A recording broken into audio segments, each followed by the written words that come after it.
Good morning और आप you. मैं अनूप शर्मा और लेकर के आया हूँ आपके लिए बढ़िया सा टॉपिक, सर्कुलर मोशन। तो आज हम लोग डिस्कस करेंगे सर्कुलर मोशन। सर्कुलर मोशन में क्या होगा? Banking of the rope, bending of cyclist, जैसी बातें आज हम लोग डिस्कस करेंगे। अभी देखते हैं।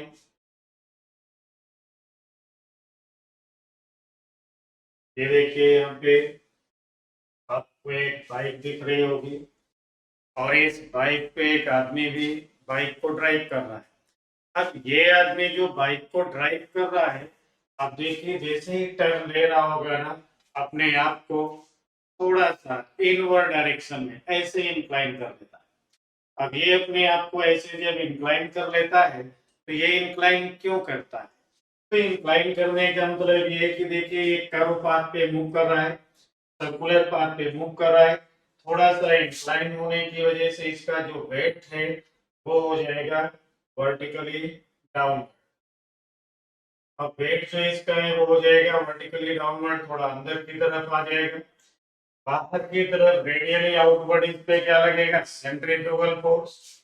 टायर इंक्लाइन हो गया, इससे सरफेस के परपेंडिकुलर ऐसे हो जाएगा नॉर्मल रिएक्शन। और इसके नॉर्मल रिएक्शन का जो एक कंपोनेंट होगा वो वेट को बैलेंस कर लेगा। दूसरा कंपोनेंट सेंट्रीफ्यूगल फोर्स को बैलेंस कर लेगा। और ये बाइकर या साइक्लिस्ट ओवरटर्निंग से बच जाएगा। अगर ये ऐसा नहीं करता, अपने आप को इंक्लाइन नहीं करता है, तो फिर इसमें रेडियली आउटवर्ड इधर लगेगा सेंट्रीफ्यूगल फोर्स। और वो सेंट्रीफ्यूगल फोर्स इस बाइकर को ओवरटर्न कर देगा, यानी गिरा देगा बाहर की तरफ। तो इससे बचने के लिए इस बाइकर को अपनी बाइक को इंक्लाइन करना पड़ रहा है। अब देखिए भाई, जैसे कि हम लोग देखें यहाँ पे, तो ये जो बाइकर है आपका, ये अपने आप को थोड़ा सा इंक्लाइन कर लेता है। क्यों कर लेता है तो आगे देखते हैं, फिर हम लोग पूरा प्रोसेस समझते हैं। इस बाइकर ने अपनी बाइक को ऐसे इंक्लाइन किया हुआ, यानी मान लीजिए ये बाइक हो गई और इसको इस तरीके से इंक्लाइन कर दिया।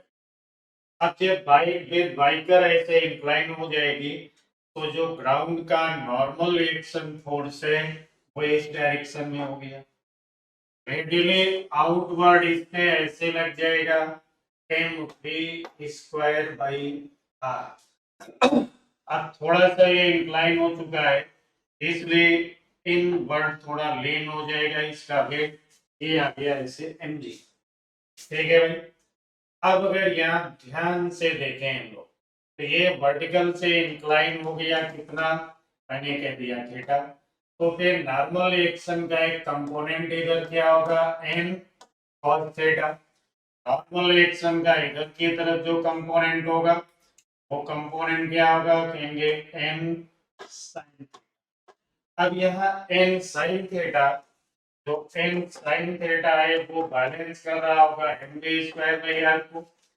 n cos थीटा जो है वो बैलेंस कर रहा होगा mg को। इन दोनों इक्वेशन को अगर हम आपस में डिवाइड करें, तो यहाँ से मिलेगा tan theta is equal to v²/rg। यानी कितने एंगल पे इंक्लाइन करना होगा? थीटा। थीटा क्या है? tan inverse v²/rg। और थीटा कहाँ से मेजर करेंगे? तो लिखेंगे मेजर्ड फ्रॉम वर्टिकल। यानी ये जो इंक्लाइन हुआ वो कहां से इंक्लाइन हुआ? वर्टिकल से। अब ऐसे जब इंक्लाइन हो जाएगा तो ये गिरने से बच जाएगा। अदरवाइज अगर ये इंक्लाइन नहीं होता, इन केस मान लीजिए इंक्लाइन नहीं हो रहा है, ऐसे ही बाइक होती, अब ऐसे इस पे लग रहा होता mv²/r। ये ग्राउंड हो गया, ऐसे लगता है इस पे नॉर्मल रिएक्शन ऊपर की तरफ, डाउनवर्ड इसका वेट होता है mg। तो mg और नॉर्मल रिएक्शन तो बैलेंस हो जाते, बट यहाँ जो हम देख रहे हैं mv²/r, तो mv² को बैलेंस करने वाला कोई फोर्स था नहीं। इतनी सी ये परपेंडिकुलर डिस्टेंस हो जाती, तो इस पे फिर इस डायरेक्शन में टॉर्क लग जाता, फोर्स इनटू परपेंडिकुलर डिस्टेंस, और ये बाइकर पलट जाता बाहर की तरफ, यानी ओवर टर्निंग होगी। इसी ओवर टर्निंग से बचने के लिए साइक्लिस्ट या बाइकर अपने आप को इनवर्ड डायरेक्शन में थोड़ा सा इंक्लाइन कर लेते हैं। वर्टिकल से कितने एंगल पे? थीटा, और थीटा क्या होता है? tan inverse b square by r जी। मतलब जितनी ज्यादा आपकी स्पीड होगी उतना ज्यादा इंक्लाइन होना पड़ेगा। समझ गए भाई? तो ये इस तरीके से आप आराम से टर्न कर लेते हैं बिना किसी हार्म के। ठीक है भाई? तो अब बात करते हैं, हम लोग नेक्स्ट टॉपिक पे चलते हैं। अब हम लोग बात करते हैं भाई सेव टर्निंग ऑफ व्हीकल्स। देखिए जब हम व्हीकल मूव कर रहे हैं, व्हीकल को ड्राइव कर रहे हो किसी सर्कुलर पाथ पे या किसी कर्व पे, यानी हम लोग टर्न दे रहे हैं, ऐसी कंडीशन जब होती है ना, तो देखिए ग्राउंड पे ये व्हीकल है मेरा, ऐसे मैंने टर्न कराने की सोची, तो होगा क्या? अपवर्ड डायरेक्शन में हो जाएगा नॉर्मल रिएक्शन, डाउनवर्ड डायरेक्शन में व्हीकल का वेट हो जाएगा। ठीक है? बट अब ये देखिए सर्किल है, अब ये सर्किल है, तो यह इसका ये सेंटर हो गया। अब सेंटर हो गया तो ये इतनी सी रेडियस भी होगी, तो यहाँ पे रेडियली आउटवर्ड, क्योंकि व्हीकल खुद मूव कर रहा है v वेलोसिटी से, इधर देखो इसकी वेलोसिटी ये भी, तो यहाँ पे इस पे एक लगेगा centrifugal force mv square by r। तो जब इस पे ये mv स्क्वायर बाई r लगेगा, तो ये गाड़ी इसके बाहर की तरफ स्किड होना चाहिए। अब जब ये बाहर की तरफ स्किड होना चाहेगी, तो फिर जैसे ही बाहर ये स्किड होना चाहेगी, इस पे यहाँ एक लग जाएगा फ्रिक्शनल फोर्स। समझ गए भाई? तो फ्रिक्शनल फोर्स कितना होता है? फ्रिक्शन को हम लोग लिखते हैं म्यू एन। म्यू क्या चीज है? तो आप जानते हैं इसे कहा जाता है कोफिशिएंट ऑफ फ्रिक्शन। ये कोफिशिएंट ऑफ फ्रिक्शन हो गया, और नॉर्मल एक्शन यहाँ किसको बैलेंस कर रहा है? वेट को, यानी m इज इक्वल टू क्या हो जाएगा? mg। तो m is equal to mg, और फ्रिक्शन यानी नॉर्मल एक्शन किधर है भाई? ये व्हीकल है ना रोड पे, तो रोड के परपेंडिकुलर अपवर्ड डायरेक्शन में नॉर्मल एक्शन, और रोड पे डाउनवर्ड डायरेक्शन में क्या हो गया? mg। ये दोनों इक्वल और अपोजिट आपस में कैंसिल हो जाएंगे, तो नॉर्मल रिएक्शन वर्टिकल डायरेक्शन में किसको बैलेंस करेगा? mj को। इस हॉरिजॉन्टल डायरेक्शन की बात करें तो mv स्क्वायर बाई r को कौन बैलेंस करेगा? फ्रिक्शन। अब यहाँ अगर हम बात करते हैं फ्रिक्शन, तो फ्रिक्शन क्या होता है? म्यू एन, यानी फ्रिक्शन तो हो जाएगा म्यू mg। अब ये जो म्यू mg है, ये म्यू mg बैलेंस कर रहा है किसको? mv स्क्वायर बाई r को। तो यहाँ से अगर हम सॉल्व करें तो वेलोसिटी क्या होगी? रूट म्यू दिया, यानी अगर हम प्लेन ग्राउंड पे हैं, प्लेन ग्राउंड पे हैं, टर्न ले रहे हैं, तो वहां पे हमारी स्पीड कितनी होना चाहिए? Root mu G R. Actual में अगर बात करें तो वेलोसिटी होना चाहिए less or equal to root mu G R. ये म्यू जी आर क्या होगी? मैक्सिमम वेलोसिटी होगी। अब इससे ज्यादा अगर वेलोसिटी होगी तो आपकी गाड़ी रोड से बाहर स्किड हो जाएगी, रोड से बाहर निकल जाएगी, और आप आराम से टर्न नहीं ले पाएंगे। इसलिए आराम से टर्न लेने के लिए बिना किसी डैमेज के आप आराम से अपनी टर्म कंप्लीट कर लें, उसके लिए जो आपकी स्पीड होना चाहिए, आपकी जो वेलोसिटी होना चाहिए, वो एक्चुअल में क्या होना चाहिए? Less or equal to root mu G R. इतनी स्पीड से अगर आप चलते हैं तो आप आराम से टर्न ले सकते हैं। ठीक है भाई? अब बात करते हैं कि नहीं अगर इससे ज्यादा स्पीड है तब क्या करेंगे भाई? तो इसके लिए फिर देखो, तो भाई इसको कहते हैं बैंकिंग ऑफ द रोड। अब बात करेंगे बैंकिंग की, तो बैंकिंग क्या होता है? बैंकिंग देखिए यहाँ पे आपको एक व्हीकल दिख रहा होगा, और इस कर्व रोड पे ये व्हीकल आपका जो है वो मूव कर रहा है। तो जब इस कर्व पाथ पे ये व्हीकल आपका मूव कर रहा है, तो रोड का ये जो आउटर एज है, इस आउटर एज को देखो थोड़ा सा स्लाइटली रेज किया गया, यानी इसे स्लाइटली थोड़ा सा हाइट पे रखा गया है, और ये हो गया इनर एज।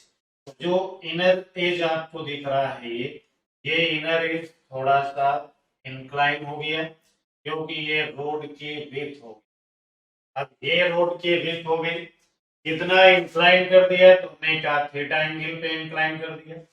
अब थीटा एंगल पे जब इसे इंक्लाइन कर दिया गया, तो अपवर्ड डायरेक्शन में देखिए नॉर्मल रिएक्शन फोर्स लग रहा है, जिसको आर या एन से डिनोट करते हैं। ठीक है, आर का मतलब रिएक्शन फोर्स, एन का मतलब नॉर्मल रिएक्शन फोर्स, दोनों एक ही चीज। ठीक है भाई, अब देखिए डाउनवर्ड डायरेक्शन में व्हीकल का अपना वेट हो गया, डाउनवर्ड डायरेक्शन में व्हीकल का अपना वेट हो गया भाई। कितना हो गया व्हीकल का वेट, तो देखिए व्हीकल का जो वेट है वो हो गया mg। ये रहा व्हीकल का वेट mg। ठीक है भाई, अब इस mg को बैलेंस किसने किया हुआ है, तो mg को बैलेंस किसने किया हुआ है, तो हम कहेंगे रिएक्शन फोर्स। और रिएक्शन फोर्स किधर लग रहा है भाई, तो रिएक्शन फोर्स ये हो गया भाई, ये है रिएक्शन फोर्स, जिसको हम लोग नॉर्मल रिएक्शन भी कह सकते हैं। ठीक है, आर या एन से डिनोट किया जाता है भाई, ये हो गया। अब ये इंक्लिनेशन एंगल थीटा, तो ये एंगल भी क्या होगा, थीटा होगा। और इस नॉर्मल का जो इधर कंपोनेंट आया, इधर ये जो आपको दिख रहा है ये ब्लैक कलर से, थोड़ा सा कलर की प्रॉब्लम हो रही है, तो इसे हम लोग क्या कहेंगे, एन या आर कॉस थीटा। ये हो गया भाई एन या आर कॉस थीटा। और इसका एक कंपोनेंट इधर आएगा, इधर जो कंपोनेंट आएगा, इस कंपोनेंट को क्या कहेंगे भाई हम लोग, आर साइन थीटा। और ये क्या हो गया, आर साइन थीटा। अब जब गाड़ी हमारी इस कर्व पाथ पे ऐसे मूव करेगी, तो यहाँ पे इस पे बाहर की तरफ रेडियली आउटवर्ड में बात करें, तो ये रेडियली आउटवर्ड इस डायरेक्शन में एक फोर्स लग रहा होगा इस डायरेक्शन में, और इस फोर्स को हम लोग कहेंगे M V square by R. तो बाहर की तरफ एक फोर्स लगेगा M V square by R. अब यहाँ अगर हम देखें, तो यहाँ देखो कितना अच्छा है, तो यहाँ पे अगर बात किया जाए, तो ये जो आर कॉस थीटा है या आर साइन थीटा की बात करें, तो आर साइन थीटा किसको बैलेंस कर रहा है, MG square by R. R cos theta किसे बैलेंस कर रहा होगा, एमजी को। इन दोनों इक्वेशन को अगर हम डिवाइड करें, तो यहाँ मिलेगा tan theta is equal to B square by R ji.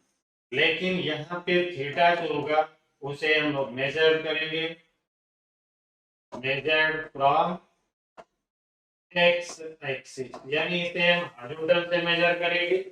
Exact formula आपको मिला था अभी बेंडिंग ऑफ साइक्लिस में, tan theta is equal to b square by r, but वहां पे जो थीटा था वो हम मेजर करते हैं वर्टिकल से। यहाँ पे जो एंगल है कहां से मेजर करेंगे, हॉरिजॉन्टल से मेजर करेंगे।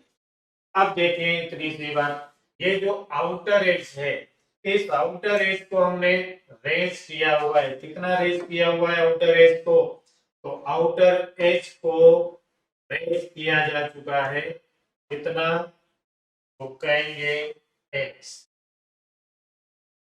यानी x डिस्टेंस हमने इसको रेज किया। और ये जो रोड की विड्थ दिख रही है, इसे अगर हम कह लें y, तो y क्या हो गई, विड्थ ऑफ रोड, यानी रोड की विड्थ हो गई। x क्या हो गई, हाइट ऑफ आउटर एज। तो यहाँ अगर हम लिखें tan थीटा, तो tan थीटा क्या हो गया यहाँ पे x अपॉन y। अगर x अपॉन y हमने यहाँ लिख लिया, तो ये हो सकता है भाई x upon y, x upon y, x upon y equal क्या हो गया, v square by R G. तो हाइट ऑफ आउटर एज क्या हो जाएगी, V square upon R G into Y. तो इस फार्मूले से हम लोग हाइट ऑफ आउटर एज भी कैलकुलेट कर सकते हैं कि आउटर एज को हमें कितना रेज करके रखना होगा।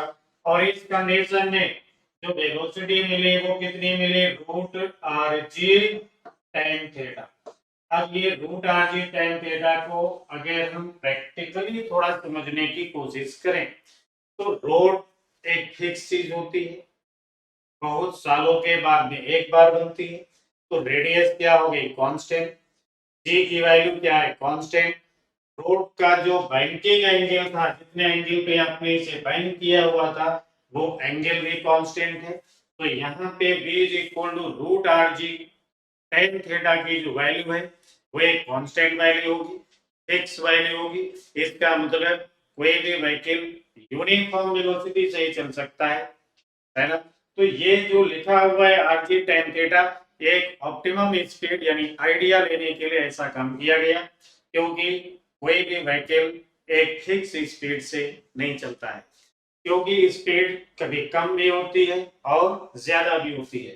तो अब हम लोग बात करते हैं कि इस बैंकिंग ऑफ रोड में कितनी मैक्सिमम स्पीड हो सकती है और कितनी मिनिमम स्पीड हो सकती है। तो अभी हम लोग बात कर लेते हैं भाई मैक्सिमम स्पीड की। तो देखिए बैंकिंग ऑफ द रोड, और उसमें क्या लिखा है, maximum speed on bank road. तो maximum speed on bank road अगर बात किया जाए कि मैक्सिमम कितनी स्पीड होना चाहिए, तो मैक्सिमम स्पीड के लिए देखो फिर ये अपना फिगर है वही पुराना सा। तो यहाँ पे हम लोग बात करते हैं पहले, देखिए फिगर में अपने अगर हम लोग बात करें तो ये तो रोड की विड्थ हो गई, ये रोड को हमने भी इंक्लाइन किया हुआ था, ये रोड है अपना। टर्न ले रहे होंगे हम लोग, अब टर्न ले रहे होंगे तो यहाँ रेडियस जो मेजर करते हैं वो कहाँ से मेजर करते हैं, इनर एज से। तो ये रेडियस हो गई। व्हीकल का जो वेट होगा वो देखिए वर्टिकली डाउनवर्ड ऐसे, ये व्हीकल का वेट हो गया वर्टिकली डाउनवर्ड, कितना हो गया mg। ठीक है भाई। अब इस इंक्लाइन सरफेस के जो दिख रही है ठीक इसके परपेंडिकुलर इस पे क्या होगा, रिएक्शन फोर्स होगा। ये हो गया भाई रिएक्शन फोर्स। अब इस बैंकिंग एंगल यहाँ पे रोड को कितने एंगल पे बैंक किया हुआ है, थीटा। तो फिर ये जो एंगल होगा वो कितना होगा, ये एंगल भी थीटा हो जाएगा। तो रिएक्शन का इधर कंपोनेंट क्या हो जाएगा, आर कॉस थीटा। ये आर कॉस थीटा क्या हो गया, कंपोनेंट ऑफ रिएक्शन फोर्स। ठीक है भाई। अब दूसरा कंपोनेंट देखें इसका क्या होगा, तो इस डायरेक्शन में हो जाएगा, इस डायरेक्शन में दूसरा कंपोनेंट हो गया, कितना हो गया, R sine theta. R sine theta, ये जो आर साइन थीटा है ये किसको बैलेंस करेगा, हम कहेंगे M V square by R को बैलेंस करेगा। इतनी बातचीत हम लोगों ने भी थोड़ी देर पहले किया। अब यहाँ पे कंडीशन ये है कि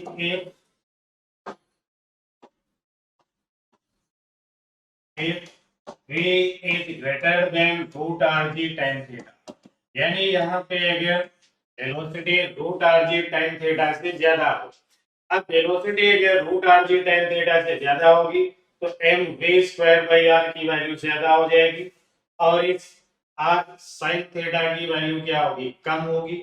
अब क्या होगा, ये व्हीकल हमारा बाहर की तरफ स्केट कर जाएगा।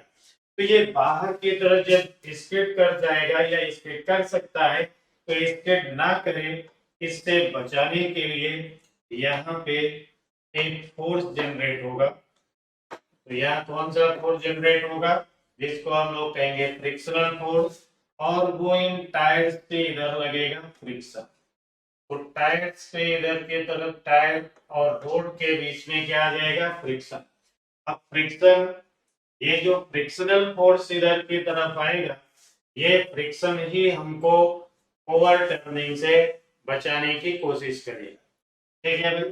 तो जब बात करें कि इधर आएगा भाई फ्रिक्शन, तो फ्रिक्शन को अगर रिजॉल्व किया जाए तो फ्रिक्शन का इधर एक कंपोनेंट हो गया और एक कंपोनेंट इधर हो जाएगा, ये एंगल भी थीटा हो गया ना। तो फ्रिक्शन क्या होता है, म्यू एन। तो इधर हम लिखते हैं म्यू एन कॉस थीटा और इधर की तरफ हो जाएगा म्यू एन साइन थीटा।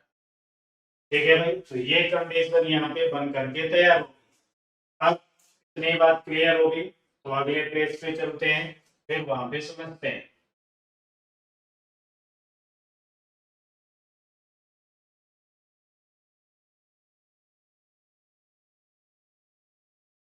तो देखिए ये लिखा है maximum speed on bank road. अब यहाँ पे हम लोग थोड़ा सा ड्रॉ करके हम आपको बढ़िया से दिखाते हैं। तो पहली बात ये है कि ये हो गया देखिए इंक्लाइन प्लेन, यानी आउटर एज को हमने रेज किया हुआ है, ये बैंकिंग एंगल हो गया और ये हो गई गाड़ी। ठीक है भाई। तो इसका जो वेट है वो होना चाहिए वर्टिकली डाउनवर्ड mg। ऐसे लग रहा था इस पे रिएक्शन फोर्स। ठीक है भाई। और ऐसे इस पे लगेगा M V square by R, क्योंकि जब आप ऐसे घूम रहे होंगे इस रोड पे तो फिर M V square by R लगेगा। अब इन्हीं फोर्सेस को अगर हम रिजॉल्व करने की कोशिश करें, ठीक है भाई, तो यहाँ देखते हैं। अब देखिए जब व्हीकल हमारा M V square by R ज्यादा होगा, ठीक है, या इनको पहले रिजॉल्व कर लेते हैं। तो भाई देखो ये एंगल थीटा है 90 माइनस थीटा, ये एंगल थीटा होगा। तो रिएक्शन का इधर कंपोनेंट क्या हो जाएगा, आर कॉस थीटा, क्योंकि ये एंगल भी थीटा हो जाएगा। और रिएक्शन का इधर जो कंपोनेंट है वो हो गया आर साइन थीटा। कितना क्लियर हो गया। अब जब गाड़ी हमारी बाहर स्किड करना शुरू करेगी तो इस डायरेक्शन में ये लगेगा भाई फ्रिक्शन। फ्रिक्शन को कहा जाता है म्यू। तो ये एंगल थीटा, इट मींस ये भी थीटा होगा। म्यू एन का इधर कंपोनेंट हो गया म्यू एन कॉस थीटा और इस डायरेक्शन में होना चाहिए म्यू एन साइन थीटा। अब देखिए अगर हम वर्टिकल डायरेक्शन और हॉरिजॉन्टल डायरेक्शन के फोर्सेस को बैलेंस करें तो ये तो है आर साइन थीटा, दूसरा है यहाँ पे म्यू एन कॉस थीटा। इन दोनों फोर्सेस ने मिलकर के बैलेंस किया हुआ है M V square by R को। तो इन दोनों ने मिलकर बैलेंस किया हुआ है M V square by R को। और वर्टिकल डायरेक्शन में अगर हम देखें तो R cos theta minus mu N sine theta, इन दोनों ने बैलेंस किया हुआ है किसको, जी। अगर इन दोनों इक्वेशन को हम आपस में डिवाइड करते हैं तो म्यू एन को क्या लिखेंगे, म्यू आर रिएक्शन को, यानी म्यू आर लिखना चाहिए। ऊपर हमने आर लिखा हुआ है ना, आर या एन दोनों एक ही चीज होते हैं। इन दोनों को अगर हम डिवाइड करें दोनों इक्वेशन को तो ये हो गया भाई sine theta plus mu cos theta और यहाँ बच गया देखो cos theta minus mu sine theta is equal to a square by R G. यहाँ कंफ्यूज होने वाली कोई बात नहीं है, जो r है वही n है, जो n है वही r। ठीक है भाई। अब इन दोनों को हमने भाई डिवाइड कर दिया। जब डिवाइड कर दिया तो v की यहाँ पे हमको मैक्सिमम वैल्यू मिल गई। कितनी मिल गई भाई, रूट आर जी, और ये हो गया था sign theta plus mu cos theta upon में लिखेंगे cos theta minus mu sine theta. तो इस तरीके से हम वेलोसिटी की मैक्सिमम वैल्यू कैलकुलेट कर सकते हैं।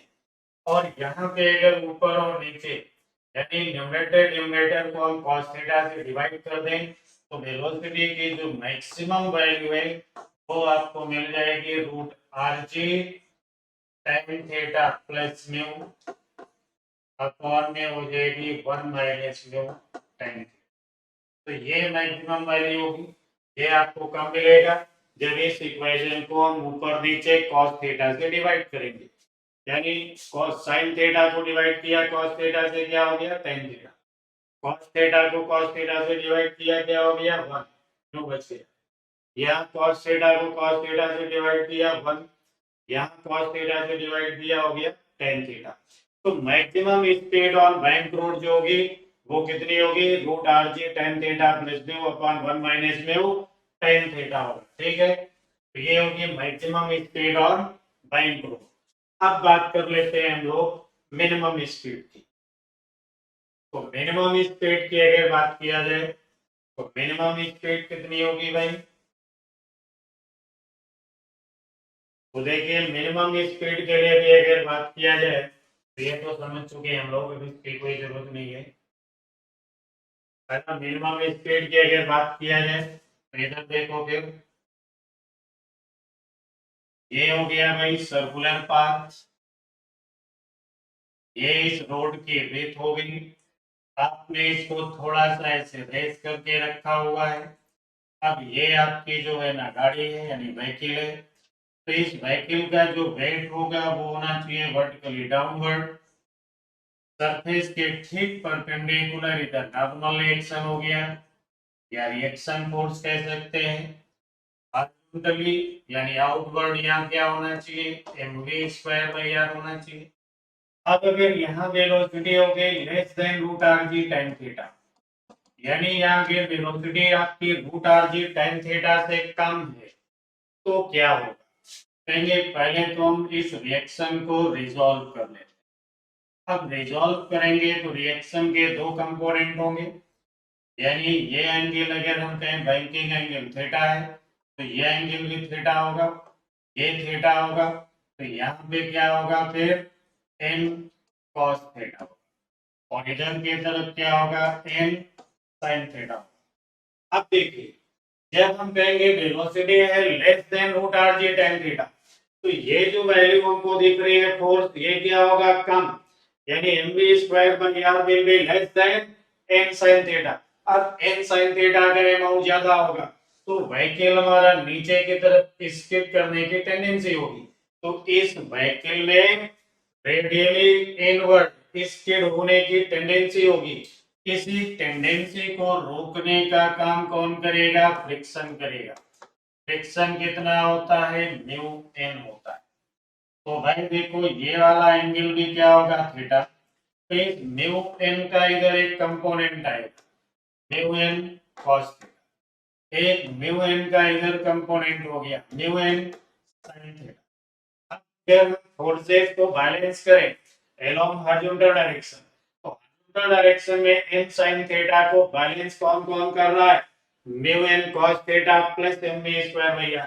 तो हॉरिजॉन्टल डायरेक्शन के अगर हम फोर्सेस को लिखे तो लिख रहे होते n sin theta minus mu N cos theta is equal to mv square by r। समझ गए भाई? अब अगर हम बात करें वर्टिकल डायरेक्शन की, तो वर्टिकल डायरेक्शन में n cos theta plus mu n sin theta, ये दोनों मिलकर के किसको बैलेंस कर रहे हैं? mg को। तो हमने लिखा भाई n cos theta plus mu n sin theta is equal to mg, ये दूसरी इक्वेशन।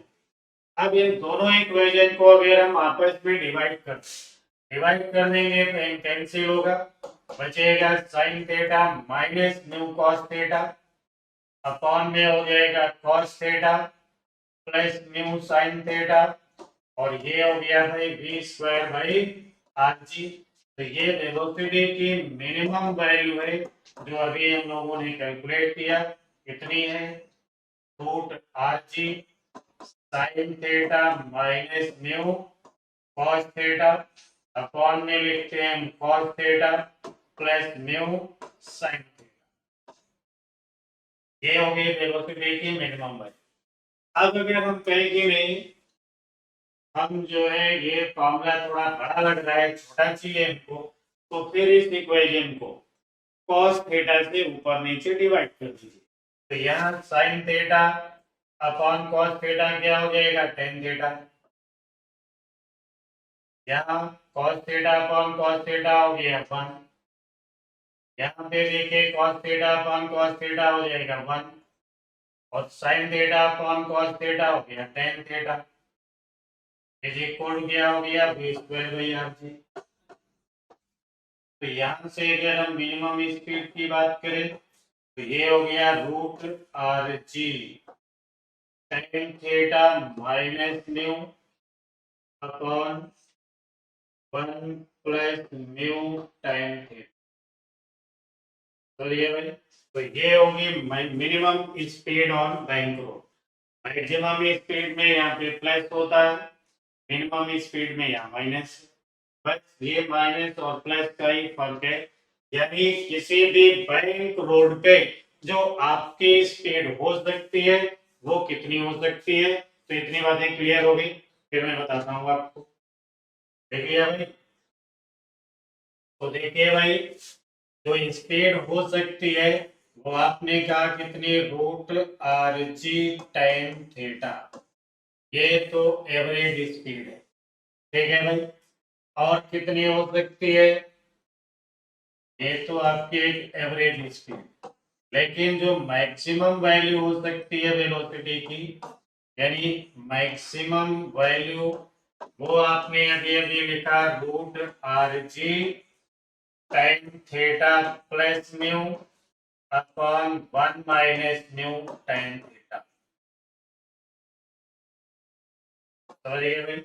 और जो मिनिमम स्पीड आपने अभी कैलकुलेट किया वो है आपके पास में रूट आर जी, यहाँ पे था टेन थीटा माइनस म्यू, और ये था 1 प्लस म्यू टेन थीटा, समझिए भाई।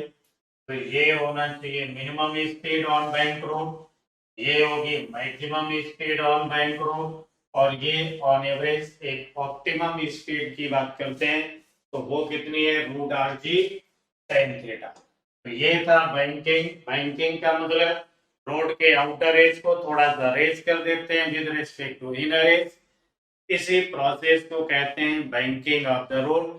क्योंकि ऐसा करने पे नॉर्मल रिएक्शन का जो कंपोनेंट होता है वो रिक्वायर्ड सेंट्रीपिटल फोर्स प्रोवाइड कर देता है, ठीक है। तो यहाँ पे ये बात खत्म हुई। अब हम लोग आगे की तरफ बढ़ते हैं। तो आगे की तरफ, तो जब आगे आ गए तो यहाँ क्या लिखा है, find the maximum speed at which a car can take turn road after 30 meter radius on level road if coefficient of friction between the tires and road is 0.4। तो अभी अभी हम लोगों ने बात किया था कि ये कर्व रोड हो गया, ये प्लेन ग्राउंड हो गया, और ये व्हीकल है भाई। जब व्हीकल यहाँ देखिए ये सेंटर होगा, रेडियस इनर एज से मेजर करते हैं, ऊपर क्या हो गया भाई, नॉर्मल रिएक्शन, डाउनवर्ड क्या लगेगा, mg, और गाड़ी खुद मूव कर रही है इसलिए बाहर की तरफ क्या हो गया, mv स्क्वायर भैया, यानी सेंट्रीफ्यूगल फोर्स, और रोड के बीच में इधर हो जाएगा फ्रिक्शन, जिसे हम लोग कहेंगे म्यू। अब यहाँ एम किसको बैलेंस कर रहा है, कहेंगे mg को। तो फ्रिक्शन कितना होता है, म्यू एम, यानी ये हो जाएगा म्यू mg। और फ्रिक्शन बैलेंस किसे कर रहा है, mv स्क्वायर बाई आर। तो लिख देते हैं mu mg is equal to mv square by R. समझ गए भाई, mu mg is equal to mv square by R. तो v कितना मिल गया, रूट म्यू जी आर। अब देखिए म्यू गिवन है आपको 0.4, ये हो गया 10, और आर कितना गिवन है भाई, ये लिखा हुआ है इसमें 30 मीटर। तो ये हो गया भाई 30, यानी ये हो गया रूट 120 मीटर पर सेकेंड।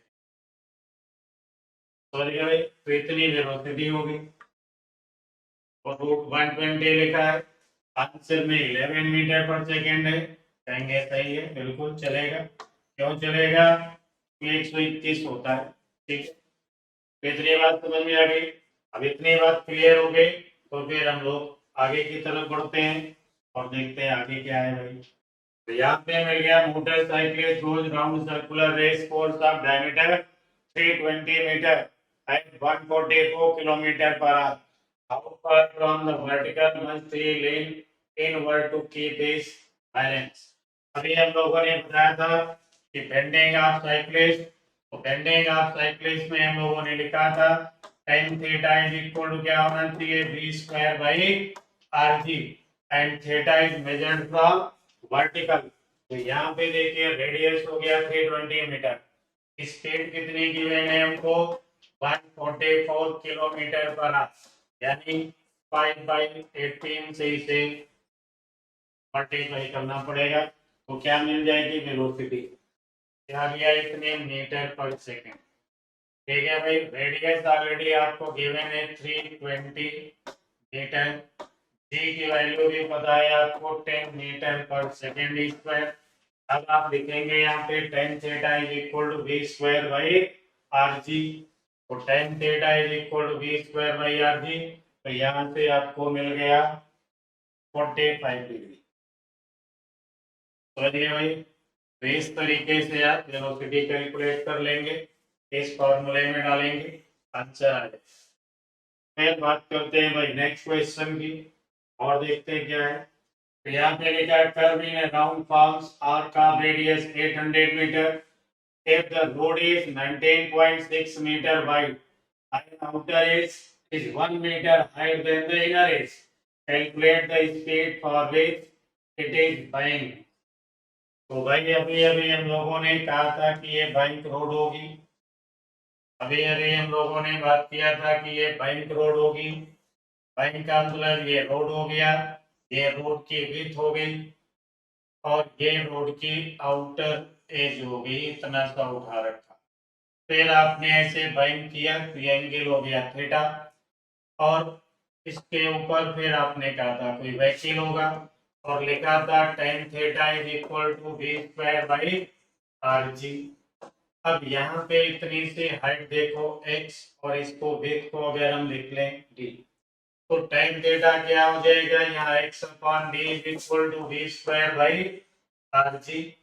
और कैलकुलेट क्या करना है हमको, वेलोसिटी कैलकुलेट करना है। तो v स्क्वायर इज इक्वल क्या हो गया R G X upon T, या v हो गया under root R G X upon T. तो भाई v इज इक्वल टू लिखते हैं यहाँ पे हम लोग अंडर रूट, आर कितना है 800 मीटर, तो आर हो गया भाई 800 मीटर, जी की वैल्यू 10 हो गई,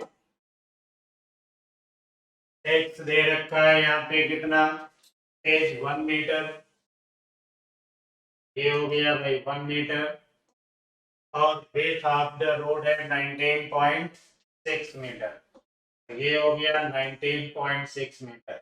यानी यहाँ पे गलती हो चुकी है, ये जो जी लिखा है इसको आपको लिखना चाहिए था 9.8,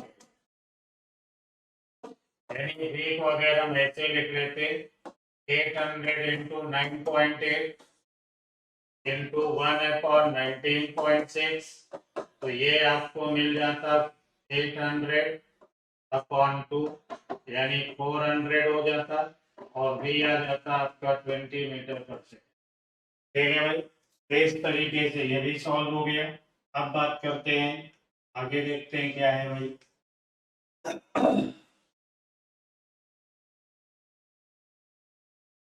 ठीक है भाई, तो इस तरीके से सर्कुलर मोशन का ये पार्ट भी फिनिश हो गया। अब बचता है यहाँ पे circular motion in vertical plane. तो circular motion in vertical plane उसको फिर हम लोग डिस्कस करेंगे नेक्स्ट क्लास में। तब तक के लिए थैंक यू।